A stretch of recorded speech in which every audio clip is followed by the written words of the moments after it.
అమ్మాయిలకి స్ట్రెస్ వల్ల, చదువు వల్ల, లేకపోతే ఎక్కువ ట్రావెలింగ్ వల్ల, లేకపోతే ఇంకా ఏదైనా రీజన్ వల్ల పీసీఓఎస్‌లో ఎక్కువగా చూస్తూ ఉన్నారు. హెల్తీ ఫుడ్ ఎలాంటిది ఇప్పుడు తీసుకోవాలి? నేను చెప్పేది ఏముంది, నాకు 60 మేము చదువుకునేటప్పుడు అమ్మాయిలు ఎవరన్నా ప్యూబర్టీకి వచ్చారంటే 14 ఏండ్లు 15 ఏండ్లు 10th క్లాస్ ఏదో ఉండేది కదా.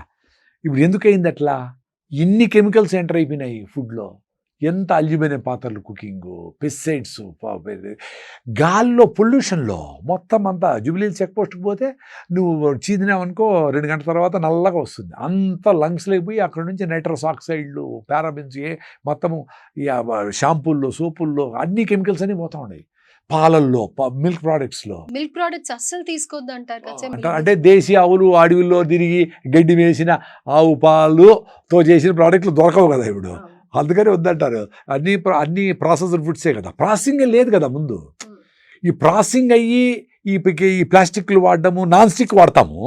నాన్ స్టిక్ దోశ వేసినాక ఒక 6 నెలలకి సంవత్సరానికి నాన్ స్టిక్ పోతుంది కదా. ఎక్కడ పోయింది అది?